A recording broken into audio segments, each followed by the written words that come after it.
দর্শক, প্রতিবেদনটি দেখলাম। পুঁজিবাজারে বিমা খাতের বিভিন্ন দিক নিয়ে আলোচনার জন্য আমাদের সঙ্গে ভার্চুয়ালি যুক্ত হয়েছেন ঢাকা স্টক এক্সচেঞ্জ ডিএসসির পরিচালক মিনহাজ মান্নান ইমন। জনাব ইমন, আপনাকে সময় বাণিজ্যে স্বাগত।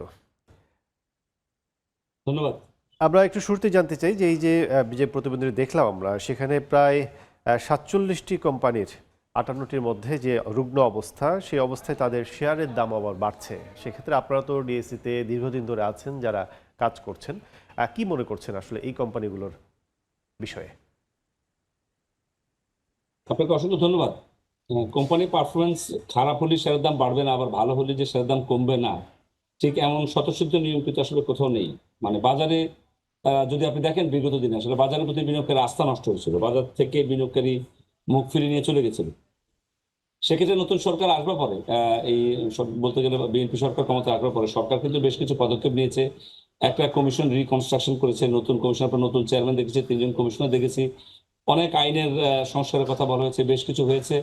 আমরা দেখেছি ফ্লোর প্রাইস তুলে যেতে, আমরা দেখেছি বেক্সিমকো ফার্মার একটা দীর্ঘদিনের মামলার জট ছুটতে সে এজিএম করেছে। প্লাস নতুন যে চেয়ারম্যান অনেক আশাবাদ ব্যক্ত করছেন, সরকার আশাবাদ করছেন, অর্থমন্ত্রী আশাবাদ ব্যক্ত করছেন, গভর্নর করছেন। সব মিলিয়ে কিন্তু বিনিয়োগকারী মনে করতে একটা আশা তৈরি হয়েছে। বিনিয়োগকারী মনে করছে শেয়ার বাজার নতুন করে প্রাণ চাঞ্চল্য ফিরে আসবে।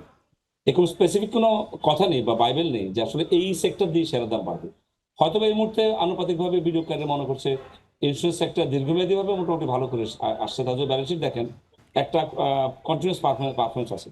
সেই হিসাবে এই পর্যায়ে যারা বিনিয়োগ করেছেন তারা প্রাথমিক পর্যায়ে বিনিয়োগ করেছেন ইন্স্যুরেন্স খাতে। সঙ্গত কারণে শেয়ারের সংখ্যা অল্প, বিনিয়োগকারীর সংখ্যা বেশি, এবং পুঁজির প্রবাহ যেদিকে যায় শেয়ারের দামটা সেদিকে বাড়ে। এখন প্রশ্ন হতে পারে সেটা যৌক্তিক কতটা বেড়েছে বা যৌক্তিকতার বাইরে বেড়েছে কিনা, সেটা আলোচনা তর্ক বিতর্কের বিষয়। কিন্তু কোম্পানির পারফরমেন্স ভালো হলেই যে শেয়ারের দাম বাড়তে হবে বা খারাপ হলেই যে বাড়বে না, এমন কোনো কথা সেখানে নেই। বিনিয়োগকারীর বিনিয়োগ যে জায়গায় গেছে শেয়ারের দামটা সেখানে বেড়েছে। এখন তর্ক বিতর্কে আসতে পারে, আমরা প্রশ্ন করতে পারি শেয়ারের দাম বেশি বেড়েছে কিনা, সেটা বিনিয়োগকারীর উপর ছাড়তে হবে। আর ক্ষতি বা লাভের বিচারটা বিনিয়োগকারী, আমি মনে করি, সবচেয়ে বেস্ট জাজ। আপাততভাবে এটাই হচ্ছে আমার বক্তব্য। সেক্ষেত্রে কি মনে করছেন, বিনিয়োগকারীরা যে বিনিয়োগ করছে এসব প্রতিষ্ঠানে, তারা কি নিরাপদ? হ্যাঁ, আপনি যদি তাত্ত্বিকভাবে বলেন, যদি শেয়ারের মূল্য আয় অনুপাতের তুলনায় যদি বেশি দামে আমরা শেয়ার কিনি, সেটা সবসময় ঝুঁকিপূর্ণ। কিন্তু আপনাকে পাশাপাশি এটাও চিন্তা করতে হবে, এটা একটা ব্যবসা খাত। বিনিয়োগকারী দীর্ঘদিন এখানে ব্যবসা করতে পারছিলেন না, ফলে তারা কিন্তু এখানে ব্যবসা করবার জন্য আসেন। ব্যবসা যখন করতে আসেন, তার আসলে লাগাম কতটা থাকবে, ঠিক কোন জায়গায় বাজারটা থামবে, কতটুকু যে মানে বাজারটা বিনিয়োগকারী শেয়ারটা মনে করবে ঝুঁকিপূর্ণ, এটা খুবই একটা আপেক্ষিক বিষয়। আপনি বাইরে থেকে দেখছেন বা আমরা যারা দূর থেকে দেখি, তারা ওটা গভীরভাবে অ্যানালাইসিস করতে পারে। কিন্তু যারা সাধারণ বিনিয়োগকারী থাকে স্ক্রিনের সামনে, যারা ট্রানজ্যাকশন করছে, তাদের পক্ষে এই বিচার তাৎক্ষণিকভাবে করা অনেকটা কঠিন। এই মুহূর্তে দেখেন দাম বেড়েছিল, আবার দেখেন দাম কিন্তু কারেকশন হচ্ছে। তো বাজার কিন্তু খুব নিষ্ঠুর। কোনো কিছু শেয়ার দাম যদি অন্যায়ভাবে বাড়ে বা যৌক্তিকতার বাইরে বাড়ে, সেটা দ্রুততম সময় কারেকশন হবে। এটাই বাজারের স্বাভাবিক নিয়ম। দাম বেড়েছে আবার দাম কমছে, এই মুহূর্তে আমি তেমন ঝুঁকি দেখছি না।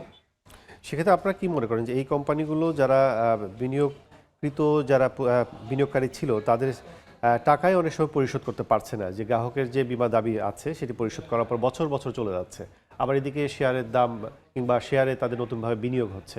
সেক্ষেত্রে কোম্পানি আসলে লটা কি বলে, কি পদক্ষেপ নিতে পারে নিয়ন্ত্রণ না, সংস্থা? ঠিক আছে, আপনার কথা আমি বিতর্কে যাব না। কোনো কোনো কোম্পানির পারফরমেন্স যেটা তো আছে, তার হয়তো বা যে পরিমাণ দাবি আছে সে পরিমাণ দাবি থাকে। দাবিগুলো কিন্তু অনেকটা আইনি জটিলতার বিষয়। চট করে একজন বীমা দাবি করলেই যে কোম্পানি বীমার দাবি দিয়ে দিতে পারে তা না। এটা আইনি জটিলতা থাকে, অ্যাসেসমেন্টের প্রশ্ন থাকে, আচ্ছা, ভ্যালুয়েশনের প্রশ্ন থাকে, ভ্যালুয়ার্স থাকে, অ্যাসেসার থাকে। এই জটিলতা দীর্ঘসূত্রিতার মতো অনেক সময় যায়।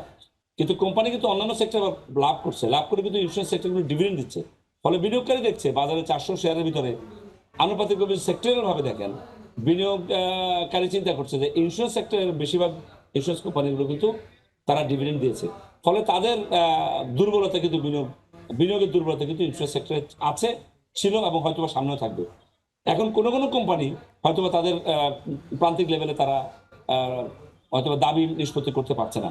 কিন্তু আপনি আবার যখন বিনিয়োগকারী দৃষ্টিতে দেখবেন, বিনিয়োগকারী দেখছে সে ডিভিডেন্ড পাচ্ছে। ফলে তার দুর্বলতা কিন্তু কোম্পানির ডিভিডেন্ডের দিকে, কোম্পানির শেয়ারের বিনিয়োগ করে লাভের দিকে। দাবি নিষ্পত্তি হচ্ছে কি হচ্ছে না, এটা সাংবাদিক হিসেবে আপনি হয়তো গভীরভাবে অনুসন্ধান করছেন। সাধারণ বিনিয়োগকারীর কাছে কতটা তথ্য আছে? জয়গুন, আপনি বলছিলেন শুরুতেই যে সরকার, বর্তমান সরকার ক্ষমতায় এসে অনেক উদ্যোগ নিয়েছে। সেক্ষেত্রে বিনিয়োগকারীদের মধ্যে একটি আস্থার পরিবেশ তৈরি হয়েছে, সেক্ষেত্রে সেই জায়গা থেকে পুঁজিবাজারে একটি ভালো একটি পরিবেশ তৈরি হচ্ছে। আপনারা এখন কি মনে করছেন, এটি সাস্টেইন করাটা কতটা কঠিন, নাকি এভাবে ধারাবাহিকতা রক্ষা করা যাবে, কি মনে করছেন? দেখুন, সরকারের যদি কোনো ইন্টারফারেন্স না থাকে, যেটা আমরা আগে দেখেছি, সরকার যদি প্রভাব বিস্তার না করে, সরকার যদি জোর করে এখানে বাজে শেয়ার লিস্টিং করতে না চাপ দেয়, নিয়ন্ত্রণ সংস্থা যদি অন্যায়ভাবে চাপ না দেয়, স্টক এক্সচেঞ্জগুলো যদি নীতি নৈতিকের সীমার মধ্যে থাকে, যদি অ্যাসেসমেন্ট প্রভাব থাকে যে ভালো শেয়ার আমরা বাজারে আনবো, তাহলে এই শেয়ার তো সামনের দিনে বা মানে ভালো হওয়া ছাড়া এটা পিছিয়ে আসবার কোনো জায়গা নেই। আমাদের শেয়ার বাজারের capital market cap is less than $50 billion. এটা তো একটা অবিশ্বাস্য। আমাদের জিডিপি তুলনায় market cap is less than 10%, যেটা 10 থেকে 12 বছর আগে আমাদের মার্কেট ক্যাপের সাথে জিডিপি রেশিও ছিল ক্লোজ টু 15%। তো এটা ওই ভ্যাকুয়ামটা ফিল আপ করবে। এই সরকার কিন্তু শেয়ার বাজারের দিকে নজর দিয়েছে। অর্থনীতির প্রতিটা কথায় কিন্তু আপনি কনফিডেন্স পাবেন। আপনি নিয়ন্ত্রণ সংস্থার যে নতুন চেয়ারম্যান এবং কমিশনার বৃদ্ধ আছেন, তাদের কথায় কিন্তু আপনি কনফিডেন্স পাবেন। স্পেশালি এর আগের যেই অন্তর্বর্তীকালীন সরকারের সময় যে কমিশন ছিল, তারাও কিন্তু প্রমাণ করেছে যে সৎ থেকে কমিশন পরিচালনা করা যায়। তাদের নিয়ে সমালোচনা থাকতে পারে, কিন্তু তারা তাদের সততা নিয়ে সমালোচনা ছিল না। তারা কিন্তু অনেক আইনি সংস্কার করেছেন, অনেকগুলো সংস্কার কর্মযোগ্য তারা করে দিয়েছেন। তারা কিন্তু রিলায়েন্সের বাটনের মতো কিন্তু এই সরকারের এই কমিশন আবার বর্তমান কমিশন দায়িত্ব নিয়েছে। ফলে একটা দীর্ঘমেয়াদী ভালো হওয়ার সম্ভাবনা দেখতে পাচ্ছি। এর মধ্যে কিন্তু আপনি দেখবেন একজন অ্যাডভাইজার কিন্তু নিয়োগ দেওয়া হচ্ছে, তানভীর গনি সাহেবকে নিয়োগ দেওয়া হচ্ছে। আমরা দেখেছি তিনিও কিন্তু কাজ করছেন। স্টক এক্সচেঞ্জগুলো আগের চেয়ে অনেক বেশি সংহত, অনেক বেশি আগের চেয়ে পরিপক্ক।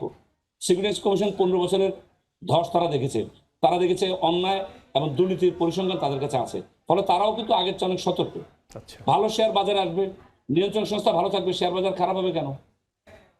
সেক্ষেত্রে যদি বলেন যে অনেকদিন আলোচনা হচ্ছিল যে সরকারি বিভিন্ন প্রতিষ্ঠান, যে প্রতিষ্ঠানগুলো ভালো আছে, শিপিং কর্পোরেশনের মতো অন্যান্য যে প্রতিষ্ঠানগুলো আছে, সেগুলো পুঁজিবাজারে অ্যাড হবে, সেক্ষেত্রে সেই সিদ্ধান্তে আসলে আমরা কোনো ইতিবাচক সাড়া দেখছি না।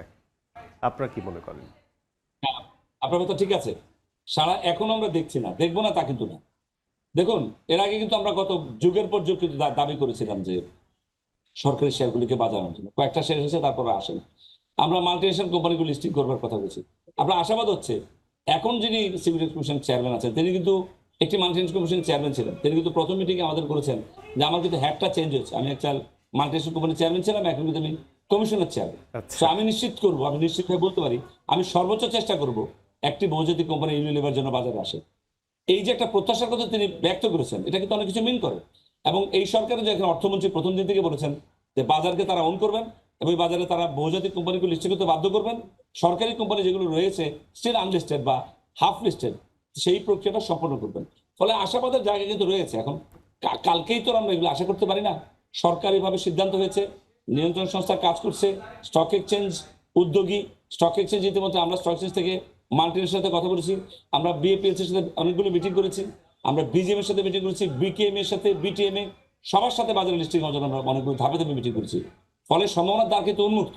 এর মধ্যে বাজারেও তারল্য বাড়ছে, বিনিয়োগকারী আসছে। 300 কোটি টাকার ট্রানজাকশনের ঘর এখন 1000 কোটি টাকায় অহরহ ট্রেড হচ্ছে। ফলে আশাবাদ কিন্তু উন্মুক্ত। ছোটখাটো ভুলচুরি থাকলেও বাজার সামনে এগোবে।